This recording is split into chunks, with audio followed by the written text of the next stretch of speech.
Yo desde hace bastante tiempo soy docente, investigadora en la universidad y trabajo tanto en la docencia como en la extensión y en la investigación, ¿no? Creo que mucho más la extensión, ¿no? Trabajo con organizaciones de la economía social y la economía popular.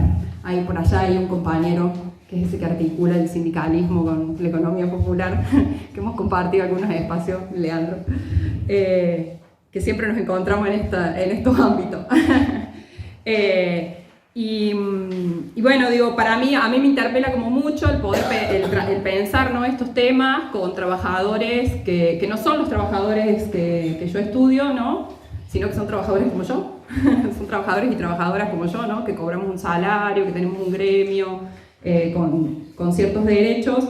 Y me parece que es interesante justamente para el encuentro de hoy que se plantea el actualizar algunas discusiones y sobre todo actualizar, ¿no?, esas discusiones que se dieron en este ámbito geográfico o que se sistematizaron en este ámbito geográfico y que dieron como resultado un conjunto de planteos desde la clase trabajadora, ¿no?, en un momento donde el escenario del trabajo era muy distinto al actual, ¿no?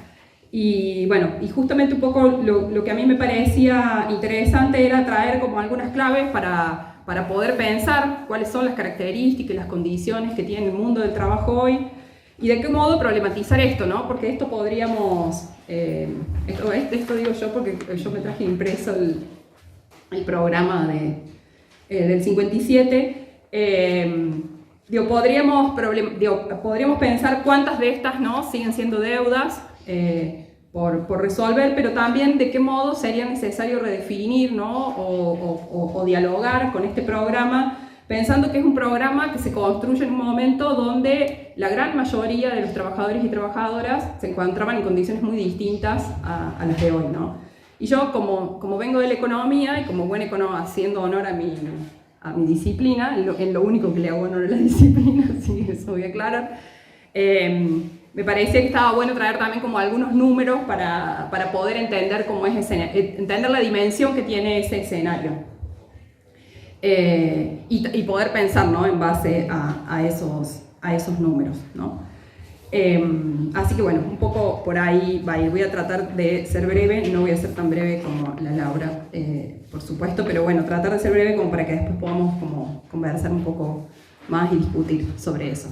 Digo, sí, a mí me parece como muy importante esto que plantea Laura, de pensar ahí la dictadura militar como un momento, ¿no?, de quiebre, porque justamente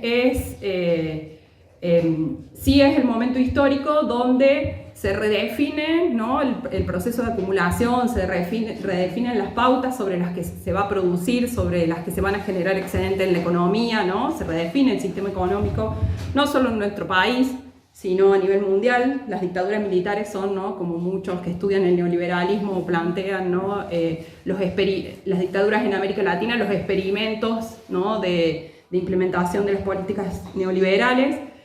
Y a partir de ese proceso, ¿no?, nosotros iniciamos un tránsito no solo económico, sino que articula, ¿no?, el conjunto de la sociedad en lo que podríamos llamar la financiarización de la economía, ¿no?, o el neoliberalismo.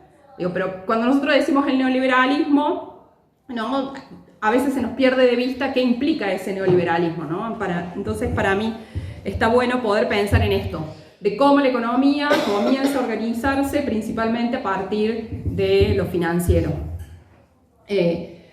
Pero pensar eso financiero, ¿no?, uno podría decir, bueno, ahora la plata lo hacen los que tienen bonos, los que realizan actividades financieras. Digo, pero sí es importante pensar cómo el liberalismo en realidad lo que hace es construir un esquema de vinculación de lo económico, donde el eje de lo financiero va a ser aquel que va a organizar el ritmo de la economía, pero siempre asentado sobre lo productivo, ¿no?, siempre asentado sobre el trabajo. Porque justamente parte de ese proceso de invisibilización del trabajo, ¿no?, y de desvalorización del trabajo en términos simbólicos tiene que ver con que el neoliberalismo parece prescindir de los trabajadores y las trabajadoras, ¿no?, porque las ganancias se producen en el sector financiero o se producen a partir de sectores que se vinculan a lo financiero y que prácticamente no utilizan mano de obra, ¿no? Entonces creo que esa es como una primer clave para poder entender un proceso que es lo que continúa este programa de la falda, ¿no? Ese proceso que gira, parece que diera así como vuelta nunca sé si se dice 180 grados, sí, lo da, sí, o 360, estamos en el mismo lugar. Tengo un problema con la geometría.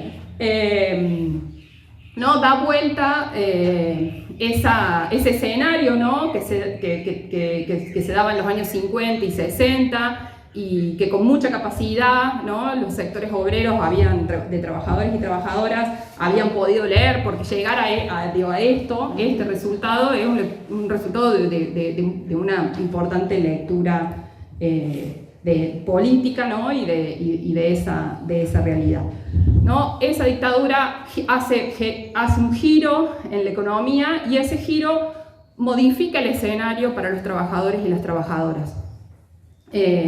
¿Y cómo se transforma ese escenario? Un escenario que aparece la acumulación puesta en lo financiero, pero eso financiero, ¿no? Lo que necesita es generar una vinculación con lo productivo para poder generar valor, porque el trabajo, ¿no? Sigue siendo el gran generador de valor. Entonces ahí, en términos de avanzar en síntesis, pues yo podría estar hablando 1 hora y media con esto, no, por favor. Pero no, porque voy a aburrir.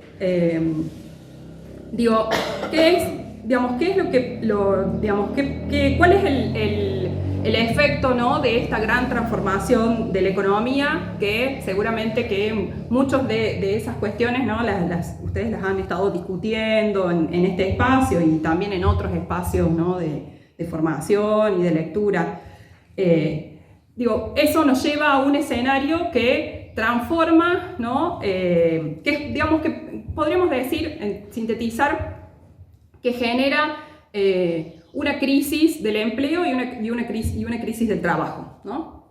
Primero que todo, una crisis del empleo, porque esa crisis del empleo la podemos definir cuantitativamente, porque el empleo tal cual nosotros lo conocemos, ¿no? Y que nos abarca, creo que la gran mayoría de los que estamos acá, que es un empleo asalariado en términos formales, ¿no? Con un conjunto de instituciones que resguardan nuestros derechos, ¿no? Más allá de todos los problemas que podemos pensar ¿no? Acá veo un par de compañeros que son referentes de los sindicatos, ¿no? Y te van a decir, si nos ponemos a listar todos los problemas que tenemos, ¿no? Y que cada vez son más difíciles de afrontar, ¿no? Son muchísimos. Pero si partimos ¿no? de esa foto de un trabajador asalariado, formal, que tiene un sindicato, que tiene un reconocimiento institucional, ¿no? Pensemos, ese escenario que en los años 60 significaba 3/4 más o menos de la población trabajadora, ¿sí? Más o menos eso, más o menos. Hoy representa menos de la mitad de los trabajadores, ese trabajador asalariado, formal, ¿no? Es más, si nosotros... A ver dónde tengo. Ay, me perdí la hojita, me había impreso y todo. Una hojita del INDEC. Acá. Para sacar bien los números. No, más o menos, hoy, ¿no? En este año, más o menos los relevamientos que se hicieron a mitad de año, los trabajadores formales asalariados en Argentina son aproximadamente 6 millones y representan el 43% de los trabajadores, ¿no? de la población económicamente activa, que se llama, ¿no? Pensemos que somos más o menos 14 millones de personas que trabajamos en los centros urbanos, ¿no? 6 millones de esos cuentan con estas características. Pensemos cómo, ¿no? Se ha modificado desde esos años 50, 60 o principios de los 70, que el conjunto de la población trabajadora eran más o menos 6 millones, ese conjunto de población, y hoy siguen siendo en cantidad más o menos 6 millones, ¿no? Y lo que muestra eso es cómo en el conjunto se ha reducido significativamente esa cantidad de trabajadores que pueden tener un cierto estatus de derecho, ¿no? Y de protecciones. Esa es una crisis del empleo, claramente es una crisis del empleo, que no solo se suma a cómo se ha achicado esa cantidad de trabajadores asalariados formales, sino también cómo se ha engrosado, ¿no? Seguimos teniendo una importante cantidad de trabajadores asalariados, pero cómo se ha engrosado la cantidad de trabajadores asalariados informales. Es más, o sea, hoy estuve viendo los datos porque tenía unos datos del año pasado y la cantidad de trabajadores asalariados informales ha crecido del año pasado a este año, ¿no? Viene en crecimiento. Más o menos se mantienen los formales y crecen los trabajadores informales, que son algo más de un 25% también de esa población trabajadora. Pensemos las condiciones en las que se da ese trabajo informal, sobre todo en procesos como estos, ¿no? Procesos inflacionarios, donde es mucho más difícil resolver la cuestión salarial, ¿no? Que es como lo primero. Pero, además de esa crisis del empleo que ha hecho que se achique la cantidad de trabajadores y que ha hecho que se modifiquen las condiciones en las que esos trabajadores, se achique la cantidad de trabajadores asalariados y se modifiquen las condiciones en las que viven esos trabajadores asalariados, el nuevo escenario, que no es algo que surgió de un momento para el otro, ¿no? Sino que tiene un proceso que comienza en los años 70 y sobre todo en los 90 y en los años 2000, se amplía, es el de la ampliación de un conjunto de trabajadores que, ¿no? Hay un autor británico que a mí me tiene un articulito que a mí me gusta, que él habla de la vida sin salario, de aquellos que viven sin un salario, ¿no? Y él dice, hay algo peor que lo peor es, a ver, esperen, me lo traje acá para no equivocarme, dice, bajo el capitalismo la única cosa peor que estar explotado es no estar explotado, ¿no? Entonces, los trabajadores habitualmente somos explotados y eso hemos logrado definirlo y decirlo, ¿no? Y parte de eso, de estas luchas, se construyen a partir de esa comprensión, ¿no? De cómo se da esa explotación y qué implica esa explotación. Pero hoy nos encontramos en un escenario donde esos niveles de explotación tienen diferenciales y generan brechas muy importantes en aquellos trabajadores asalariados, y hay una importante proporción de trabajadores que no son asalariados, que sí trabajan, ¿no? Que viven de su trabajo, pero que viven sin un salario, ¿no? Y que representan aproximadamente el 30% de la población, ¿no? Pensando en no solo los trabajadores que realizan una actividad por cuenta propia, autogestionada, en cooperativas, sino también aquellos trabajadores que las estadísticas les llaman desocupados, ¿sí? Porque un desocupado parece que fuera aquel que no trabaja, y no existe eso de no trabajar. Cuando uno va a los barrios, ¿no?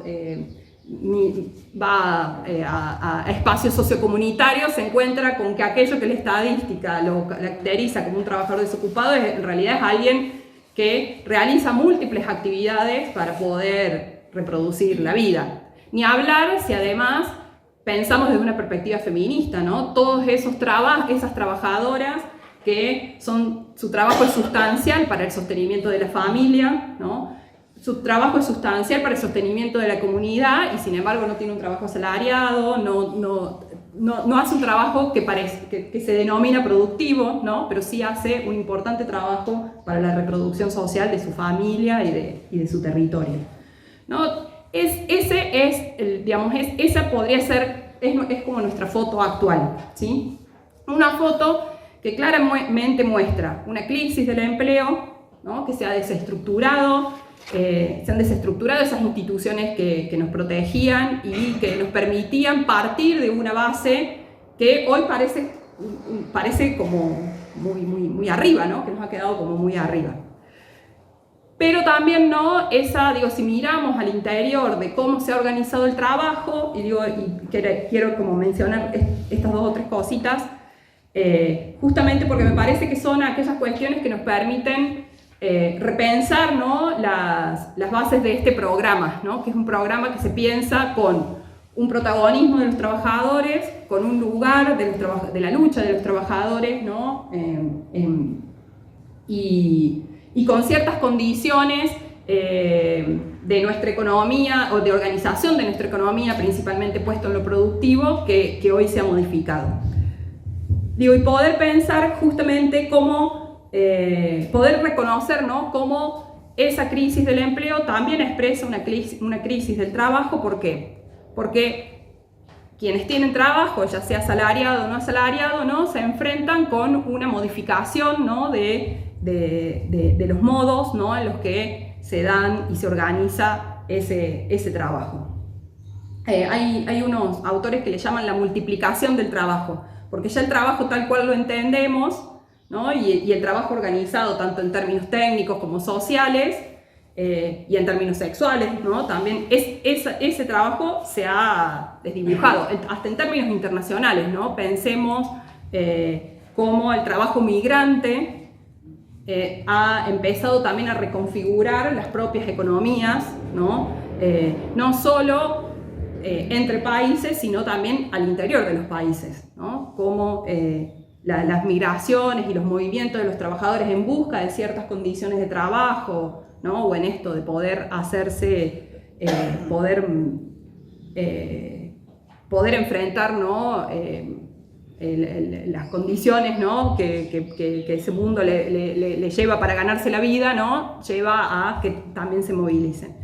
Digo, y ahí, ¿no? me parece importante como reconocer tres cuestiones. Una, esto, ¿no? Cómo se ha modificado, se han modificado la división técnica del trabajo, y yo miraba por ahí los logos para ver más o menos de qué gremios venían, ¿no? Pero bueno, gráficos seguramente que ha habido en términos técnicos modificaciones al interior del espacio de trabajo, ¿no? Quienes hacen si tengo ciertas máquinas o no, ¿no? Cómo se ha empezado si pensamos, no sé, en las grandes industrias, la industria automotriz o la industria textil, ¿no? También cómo se ha modificado ese espacio de la fábrica, donde ahí se daba cierta producción, ¿no? Donde se iniciaba y se terminaba en una línea de producción un producto, ¿no? Todas esas transformaciones, tanto en el trabajo asalariado formal, y ha transformado esas condiciones del trabajo asalariado formal técnicamente, y también son los espacios que han posibilitado que todos estos otros modos de trabajo, informal, por cuenta propia, ¿no? Empiecen a engancharse en esas economías con tareas que son valorizadas de otro modo, ¿no? Que se dan bajo otras condiciones, ¿no? Que permiten ampliar mejorar los niveles de productividad para las empresas, ¿no? Pero a costa de ampliar las brechas entre los trabajadores y avanzar, ¿no? Sobre las propias condiciones de trabajo y de vida de los trabajadores, ¿no? Eso por un lado. Otro, ¿no? Que tiene que ver con esto que yo marcaba, ¿no? De esta diversidad de modos en los que se da el trabajo y que ya no son marginales, el cuentapropismo, que en los años 60 significaba, no sé, entre un 10 y un 13% del conjunto de trabajadores, y que estaban además principalmente vinculados a las industrias, ¿no? Y a ciertos tipos de trabajo. Que recibían una buena remuneración, ¿no? Se ha modificado sustancialmente ese cuentapropismo hoy. No tiene ni siquiera los mismos niveles de ingreso en relación a los trabajadores asalariados, ¿no? Entonces, esas condiciones, ¿no? Han hecho que, digamos, traen una segunda característica, ¿no? Que es una heterogeneidad en las relaciones legales y sociales de esos trabajadores, una modificación de las instituciones que nos organizan, ¿no? Y ahí en términos gremiales también es interesante pensar, ¿no? Porque los propios trabajadores de la economía popular o trabajadores por cuenta propia han empezado a recrear, ¿no? sus propios sistemas de instituciones organizativas en la búsqueda del reconocimiento. Pensemos primero el reconocimiento como trabajadores, ¿no? La UTEP, el primer punto del UTEP es el reconocimiento como trabajadores, ¿no? Que ni siquiera eso, ¿no? Hoy estamos discutiendo si un plan más, un plan menos, si los planeros compran dólares, ¿no? Porque ni siquiera se reconocen como trabajadores, ¿no? No se los llama trabajadores, son, ¿no? los vagos, los granujas, ¿no? Y después una tercera característica que a mí me parece como muy importante traerla, que tiene que ver con la intensificación del trabajo. ¿Por qué? Porque tanto para trabajadores asalariados, formales, informales, como para el resto de los trabajadores que tienen distintos nombres, lo que ha sucedido es que el trabajo no alcanza para vivir. El salario no alcanza para vivir. Y entonces un propio trabajador genera múltiples estrategias para poder trabajar. Y combina también múltiples modos de trabajo, como decíamos recién. el doméstico, el comunitario, ¿no? El trabajo productivo, transita por distintos tipos de trabajo para poder hacerse de un ingreso, ¿no? Ha aparecido esto, como hay pluriactividad de los trabajadores para poder llegar a fin de mes, ¿no? Y eso implica una intensificación del trabajo, porque al mismo tiempo que estoy, ¿no? Pensemos, no sé, las madres, al mismo tiempo que estoy resolviendo la comida, estoy respondiendo un mensaje, ¿no? O vendo, digo, decir cosas muy domésticas, por ejemplo, vendo por catálogo Avon, yo sé, ya no se vende más Avon, se venden otros productos, pero vendo por catálogo, pero a su vez tengo un trabajo, no sé, una empleada de servicio doméstico, estoy trabajando en una casa, a su vez, mientras limpia el baño, responde a la que le compra por catálogo o responde a otro tipo, ¿no? Y sale de ahí y se va a buscar, no sé, algunos productos porque tiene un comedor comunitario y entonces necesita en el trayecto resolver lo del comedor comunitario y resolver también la comida de su hogar, y ya voy terminando. ¿No? Entonces, el trabajo ha colonizado nuestro tiempo, nuestra vida, pero no como una actividad recreativa y una actividad que nos permite realizarnos y sentirnos realizados, sino que ha colonizado la vida porque la vida trabajando no alcanza para vivir, ¿no? Entonces ese es el escenario que me parece que es importante comprender y es importante pensar, ¿no? En conjunto los trabajadores y trabajadoras para poder actualizar, ¿no? Reactualizar estas definiciones que son definiciones que tienen mucha actualidad, pero que necesitan de esa relectura, ¿no? Eso, gracias.